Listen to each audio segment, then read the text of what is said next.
What we're trying to do is develop high-level events that at venues like the Millennium Biltmore that are steeped with political history and have 4 very seasoned political communicators talk about their jobs. Well, 2 reasons for being here in Los Angeles with PRSA. One is I love Los Angeles, having grown up here and spent my early years in my political life here in Los Angeles. So it's a little bit of coming home for me and celebrating the profession and being with people who really are making it happen in the city of what's new and what's next. For me, it was really an opportunity to come back to my hometown and meet a lot, and generally, the young people who come to events like this and kind of talk to them about how you find a career path. I think one of the reasons Mrs. Obama has been so successful is that she herself has not changed from the person that she's always been in order to be First Lady. This is a person who held herself to very high standards throughout her life and knew that there would be high expectations in this role and was prepared to meet them. And I think that that comes through when you see her at a public event, that she's spending time doing something that she thinks is important and that she knows that through this platform she can have an impact on. And so I don't actually think that you can play to the expectation game. You really have to play your own game. A lot of what the conversation is going to entail, I think, is going to be about how the media landscape and the communications landscape has so radically changed over the last 5, 10, 15 years. When Dave and I were involved in the '88 campaign for George H.W. Bush, nobody had cell phones. A fax was high tech for us. And we have had to adapt in the communications field year after year to all the new converging technologies until your eyes cross. So the unexpected happened. The unexpected. Well, for us it happened on March 31st of the first year when President Reagan was shot. It tends to ruin your day. Nancy Reagan and I jumped in the limo and went right to the hospital as soon as we got the word. We get there and she looks at him and he said, "Honey, I forgot to duck." I was standing on one side and Mike Deaver and Ed Meese and Jim Baker were over here. And as they got to them, the gurney stopped and they're looking down at him like this. And he pulls this thing off his face and looks at them and he said, "Who's minding the store?"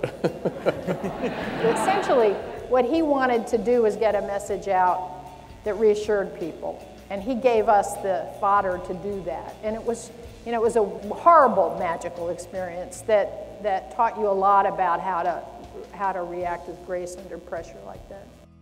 To be able to share my experiences, having gone to the White House and working for Mrs. Bush in the first term of 43's administration, and kind of reflecting on the experiences that I had there, both highlights and challenges and opportunities. For me, my experience at the White House was September 11th. You know, that was going to be a big news day for us in the East Wing because Mrs. Bush was going to testify before Senator Kennedy's committee on the education summit that she had hosted that summer. And so, of course, history changed between the time we departed the White House and the time we arrived at Senator Kennedy's office when the first plane had struck the first tower.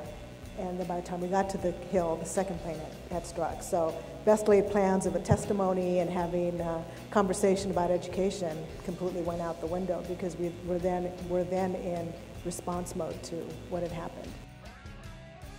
But I think it is a huge mistake to try to make someone into someone they're not. And George Bush followed Ronald Reagan. He followed the great communicator. One of the challenges we had was that he would be the first to admit he was not an orator. He was very good at small group meetings. He was very good at the give and take with media, not in the very formal East Room press conference vehicle, but in the small, intimate kinds of conversations that you might have in the press briefing room.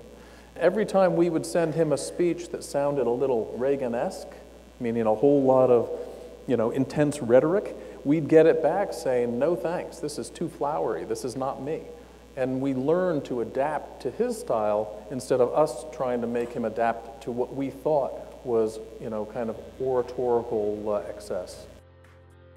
Tonight's event, Presidential Perspectives, has been one of the most successful events I think that we've had. We got a very world-class view of what it was like behind the scenes in the White House during 4 different administrations. I thought the panelists were terrific. They were funny, they were interesting, but I think they were also, most importantly, they were practically helpful. And a lot of times you do panels like these and you get one or the other. You get a lot of fun, neat war stories, or you get solid, practical, workable advice.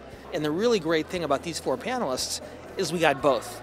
And as near as I could tell from watching the audience, that they really responded to it also. It's one of our best attended events ever, and the panel was just, I was riveted. Everybody was riveted.